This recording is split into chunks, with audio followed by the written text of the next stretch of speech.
अस्सलाम वालेकुम dear viewers, कैसे हैं सब लोग। मुझे उम्मीद है कि आप लोग घरों में महफूज होंगे। डियर व्यूअर्स, जैसा कि आपको पता है कि हमने लास्ट लेक्चर में जो रिवर्सिबल रिएक्शन है उसकी एक एग्जांपल की थी जो कि आपकी बुक के अंदर मौजूद है, और वो एग्जांपल थी हाइड्रोजन आयोडाइड की। अब उसी टॉपिक को हम आगे कंटिन्यू करने जा रहे हैं, और उसकी ये जो सेकंड एग्जांपल है जो कि हमारे पास है कैल्शियम कार्बोनेट। ये मैंने नीचे लिखा हुआ है, आपको नजर आ रहा होगा। कैल्शियम कार्बोनेट को हमने एक फ्लास्क में पहले गर्म करना है, फिर हमने उसमें देखना है कि इसके अंदर कौन कौन से रिएक्शन प्रोसीड हो रहे हैं। तो डियर स्टूडेंट्स, यहाँ पे हमारे पास हम दोनों तरह से रिएक्शन करवाएंगे, क्योंकि हमने पीछे इरिवर्सिबल रिएक्शन भी पढ़ा हुआ है और रिवर्सिबल रिएक्शन भी हम पढ़ चुके होंगे। तो यहाँ पे आपको ये जो डायग्राम्स नजर आ रही हैं, ये मैं दोनों के दरमियान एक लाइन लगा देता हूँ। ये जो इधर वाला है, ये वाली डायग्राम, ये इरिवर्सिबल रिएक्शन की है, और ये वाली रिवर्सिबल रिएक्शन की है। तो दोनों को समझिएगा, और अगर किसी चीज की समझ ना आए तो हमें कमेंट बॉक्स में मैसेज। ये स्टूडेंट्स, इस क्लास के अंदर हमने कैल्शियम कार्बोनेट को डाला, उसके बाद हमने इसको हीट अप करना शुरू कर दिया। जैसे जैसे ये हीट अप हुआ, उसके नतीजे में एक रिएक्शन क्रिएट हो गया। रिएक्शन के नतीजे में क्या हुआ कि यहाँ पे हमारे पास, अब आप देखें मैंने यहाँ नीचे इक्वेशन भी लिखी हुई है, कैल्शियम कार्बोनेट है। जब ये रिएक्ट करेगा हीट की वजह से, हीट एक ऐसा फैक्टर है कि जिसको आप किसी के ऊपर जब अप्लाई करते हैं तो वो डिकम्पोज होना शुरू हो जाता है। ठीक है जी। तो यहाँ पे वही काम हुआ कि कैल्शियम ऑक्साइड जो है वो अलग हो गया और कार्बन डाइऑक्साइड जो है वो अलग हो गया। यहाँ पे ये जो एरो ऊपर की साइड पे जा रहा है, इसका मतलब है कि कार्बन डाइऑक्साइड क्योंकि एक गैस है और गैस हमेशा हल्की होती है, इस वजह से वो ऊपर की तरफ उड़ना शुरू हुई। सेम इधर अगर आप फ्लास्क के अंदर देखें तो कैल्शियम ऑक्साइड जो है वो नीचे बैठ गया फ्लास्क में, और कैल्शियम कार्बन डाइऑक्साइड वो हवा में ऊपर चली गई। तो ये रिएक्शन यहाँ पे कंप्लीट हो जाता है। ठीक है जी, क्योंकि ऊपर से फ्लास्क का मुंह खुला हुआ है, इस वजह से ये कार्बन डाइऑक्साइड इसके अंदर नहीं रहती। इस रिएक्शन को हम कहते हैं इरिवर्सिबल रिएक्शन, क्योंकि मैंने आपको इरिवर्सिबल रिएक्शन की डेफिनेशन बताई थी कि ऐसा कोई भी रिएक्शन जो अपनी कंप्लीट हद तक पहुंच जाए उसको हम क्या बोलते हैं, इरिवर्सिबल रिएक्शन। ठीक है डियर स्टूडेंट, उम्मीद करता हूं कि आपको समझ आई होगी। सेम इसी को हम करते हैं रिवर्सिबल रिएक्शन। कैसे होगा आइए देखते हैं। प्रोसेस वही है जो हमने पहले किया था। कैल्शियम कार्बोनेट को हमने हीट अप करना है। जब हम उसको हीट अप करेंगे तो वो दो ऑर्गन में तकसीम हो जाएगा। पहला है कैल्शियम ऑक्साइड और दूसरा है कार्बन डाइऑक्साइड गैस। ठीक है जी डियर स्टूडेंट्स। अच्छा, इसमें क्योंकि हमने ऊपर देखें, ये आपको नजर आ रहा होगा, यहाँ पे मैंने फ्लास्क को बंद कर दिया इसका। अब जब बंद कर दिया तो इसका मतलब है कि कार्बन डाइऑक्साइड गैस बाहर नहीं जा सकती। तो होगा क्या, कुछ अरसे के लिए तो ये कैल्शियम ऑक्साइड जो है ये अलग हो जाएगा कार्बन डाइऑक्साइड से। ठीक है, लेकिन जब ये अपना पूरा जोर लगा लेगा ऊपर जाने के लिए, इसको कोई रास्ता नहीं मिलेगा, तो क्या होगा कि कार्बन डाइऑक्साइड जाके नीचे फिर कैल्शियम ऑक्साइड के साथ रिएक्ट कर देगी और वापस हमारे पास क्या बनेगा, कैल्शियम कार्बोनेट बन जाएगा। इसको हम बोलते हैं रिवर्सिबल रिएक्शन। डियर स्टूडेंट, मैंने आपको लास्ट लेक्चर में भी बताया था कि ये वाला जो साइन है, ये वाला, ये रिवर्सिबल रिएक्शन को डिनोट करता है।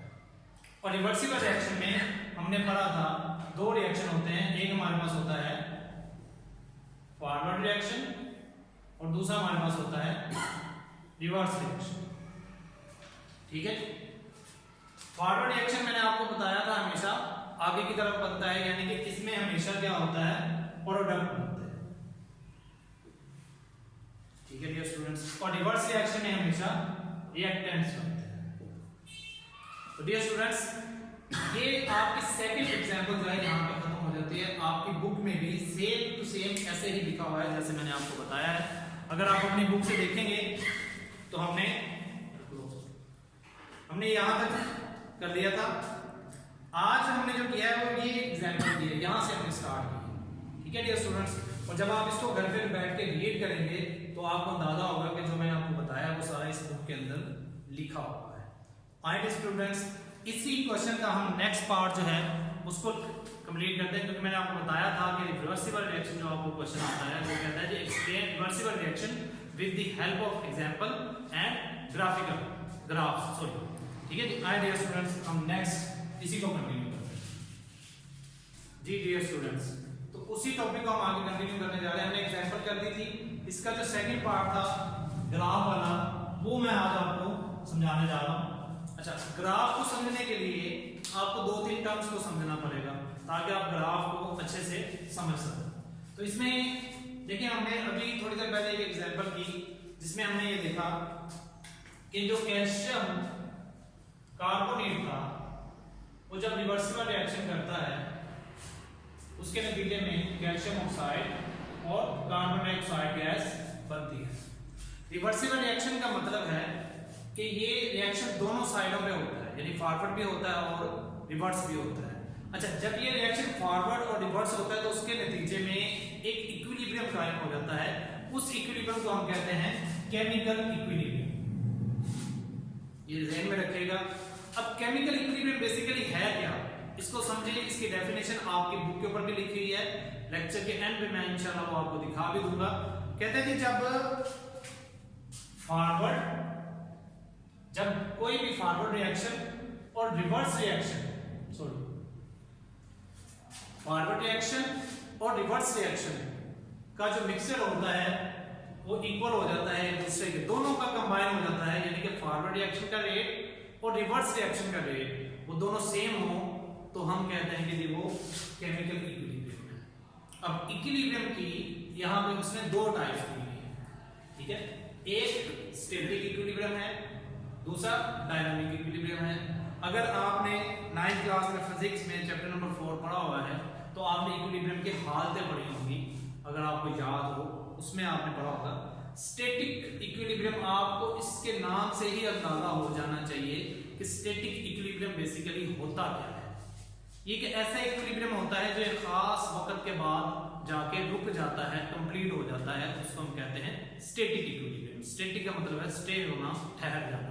अच्छा, ये जो इक्विलिब्रियम होता है ना, स्टैटिक इक्विलिब्रियम, ये हमेशा फिजिकल फिनोमेना में होता है। फिजिकल फिनोमेना से मतलब हमारे घरों की जो बिल्डिंग्स हैं या बड़ी बड़ी जो बिल्डिंग्स होती हैं, आप देखें घर एक दफा बना दिया तो फिर उसको हम दोबारा नहीं बना सकते, या तो हम उसको दोबारा हटाएंगे फिर नया बनाएंगे तो फिर वो काफी अर्से तक चलता रहता है। तो ये एक फिजिकल फिनोमेना होता है और इसको हम बोलते हैं स्टैटिक इक्विलिब्रियम। ठीक है स्टूडेंट्स, इसकी जो एग्जांपल है वो आपके बुक के अंदर मौजूद है, मैं आपको लास्ट में जरूर इंशाल्लाह दिखा दूंगा। तो ये मैंने लिखा है कंप्लीट रिएक्शन, यानी कि ये एक ऐसा इक्विलिब्रियम है जिसमें रिएक्शन क्या हो जाता है, कंप्लीट हो जाता है। दूसरा है डायनामिक इक्विलिब्रियम। डायनामिक का मतलब होता है जब कोई चीज हरकत की हालत में रहती है, हमेशा हरकत करती रहती है, उसको हम क्या बोलते हैं, डायनामिक इक्विलिब्रियम। इसका मतलब ये नहीं है कि ये पेन है ये हरकत करता रहेगा तो ये डायनामिक इक्विलिब्रियम है। कहने का मतलब है कि जब रिएक्शन फॉरवर्ड और रिवर्स रिएक्शन बार बार होते रहेंगे तो इसको हम बोलते हैं कि ये डायनामिक इक्विलिब्रियम है। इसकी एक आसान सी एग्जांपल आप घरों में भी करते हैं, मैं लेक्चर के स्टार्ट में भी आपको बता चुका हूं। पानी की एग्जांपल जो है वो यही एग्जांपल है कि हमारे पास H पॉजिटिव आयन पैदा हो जाता है और H नेगेटिव आयन पैदा हो जाता है, और ये हमारे पास डायनामिक इक्विलिब्रियम है। क्यों? क्योंकि हम पानी को जब हीट करेंगे तो ये 2 आयन्स में तकसीम हो जाएगा, और जब इन दोनों को हम ठंडा करेंगे वो वापस पानी बन जाएगा। ठीक है, इसकी एक और एग्जांपल आपके घरों में ये होती है कि हमारे पास जो पानी होता है उसको हम बर्फ भी बना लेते हैं, आइस बना सकते हैं, और फिर आइस को हम दोबारा हीट अप करके हम क्या करते हैं, उसको वाटर की शक्ल में कन्वर्ट कर देते हैं। ये एक हमारे पास डायनामिक इक्विलिब्रियम की शक्ल है।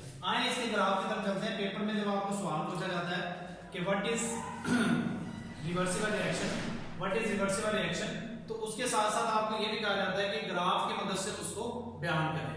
ये ग्राफ है, यहाँ पे 2 चीजें आपने इस साइड पे मेंशन करनी है। एक तो है रिएक्शन, मैं लिख देता हूं, और यहां पे टाइम। ठीक है जी, टाइम आप अपनी मर्जी से, क्योंकि वैसे तो जो स्टैंडर्ड होता है वो सेकंड होता है, सेकंड में हम, क्योंकि ये हमारे पास ऐसे ही यूनिट्स हैं तो इसको हम सेकंड में ही लेते हैं, ये सेकंड में ही होगा।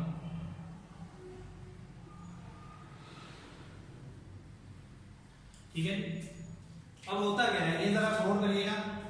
0 से इसमें स्टार्ट करना है, ये रिएक्शन है हमारे पास, एक साइड पे रिवर्स रिएक्शन हो रहा है और दूसरी साइड पे फॉरवर्ड रिएक्शन हो रहा है। यानी कि एक रिएक्शन जो है वो एक दफा होगा और दूसरा रिएक्शन दूसरी दफा, यानी कि एक ही वक्त में दोनों रिएक्शन हो रहे हैं हमारे पास, फॉरवर्ड भी हो रहा है और रिवर्स भी हो रहा है। और जब ऐसा रिएक्शन होता है तो हमेशा स्टूडेंट्स याद रखिएगा उस रिएक्शन को हम बोलते हैं रिवर्सिबल रिएक्शन। जब फॉरवर्ड भी हो रहा हो और रिवर्स भी हो रहा हो उसको हम क्या बोलते हैं, रिवर्सिबल रिएक्शन। अच्छा, ये फॉरवर्ड रिएक्शन का रेट डिक्रीज होगा, यानी कि ये आहिस्ता आहिस्ता अपनी खसूसियात को क्या करेगा, खत्म करना शुरू कर देगा। जैसे मैंने भी थोड़ी देर पहले बात बताई आपको कि क्योंकि हमेशा जब फॉरवर्ड होता है तो एक नया प्रोडक्ट बनता है। ये पानी है, ये जब हम इसको गर्म करेंगे आहिस्ता आहिस्ता ये हाइड्रोजन में और हाइड्रोक्साइड में कन्वर्ट हो जाएगा, ठीक है। अब जब इसका रिवर्स रिएक्शन करेंगे तो ये क्या होगा, वापस हमारे पास क्या हो जाएगा, पानी बनने का। आप देखिए ये इंक्रीज हो रहा है, इंक्रीज का मतलब ये वापस अपनी असल हालत में आ रहा है। अच्छा, एक बात हमेशा याद रखिएगा, जो फॉरवर्ड रिएक्शन होता है हमारे पास, आगे की तरफ जो रिएक्शन होता है वो तेज होता है, ज्यादा स्पीड होती है उसकी, ठीक है, रैपिडली बहुत तेजी से वो अमल करता है। लेकिन जो रिवर्स रिएक्शन होते हैं उसमें हमें बहुत ज्यादा टाइम लगता है। आप देखें कि पानी को बॉयल करना बहुत आसान है, उसको हीट अप करना बहुत आसान होता है। हम तकरीबन 5 से 10 मिनट के अंदर उसको हीट अप कर सकते हैं। और जब पानी हीट अप होता है तो उसमें से हाइड्रोजन गैस अलग हो जाती है, हाइड्रोक्साइड आयन जो है वो अलग होना शुरू हो जाते हैं, क्योंकि वो भाप की सूरत में ऊपर चले जाते हैं। लेकिन इसी को आप एक और सूरत में देखें, जब आप उसको ठंडा करते हैं पानी को और वो आइस की शक्ल लेता है तो वो उसको काफी टाइम चाहिए होता है, तकरीबन 1-2 घंटे तो चाहिए होते हैं कि जो वो प्रॉपर आइस की शक्ल तैयार कर ले। तो इससे आप अंदाजा लगा सकते हैं कि जो हमारे पास फॉरवर्ड रिएक्शन होता है वो हमेशा क्या होता है, स्पीड से होता है, और जो रिवर्स रिएक्शन होता है वो हमेशा हमारे पास क्या होता है, आहिस्ता आहिस्ता होता है। तो ये स्टूडेंट्स ओवरऑल आपका एक लॉन्ग क्वेश्चन जो है वो कंप्लीट हो चुका है और ये आपका इस चैप्टर का एक इंपॉर्टेंट लॉन्ग क्वेश्चन है। तो बुक से जरा देख लें।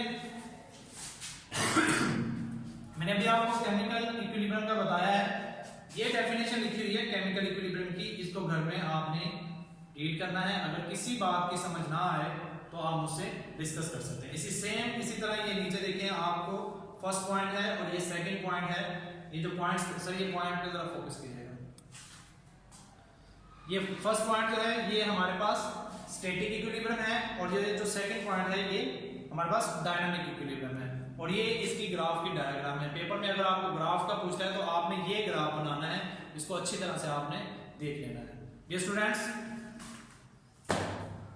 आज के लिए इतना ही काफी है, क्योंकि मैं चाहता हूं कि आप जो भी टॉपिक करें उसको अच्छे अंदाज से करें। और इस लेक्चर के इख्तिताम से पहले आप सबसे रिक्वेस्ट है कि जिन स्टूडेंट्स ने या जिन व्यूअर्स ने अभी तक हमारा चैनल सब्सक्राइब नहीं किया, उनसे रिक्वेस्ट है कि वो चैनल सब्सक्राइब कर लें और साथ में लगे बेल आइकन को प्रेस कर दें ताकि हमारी नई से नई वीडियोस आप तक पहुंचते रहें। तो आज के लिए इतना ही और मुझे दें इजाजत।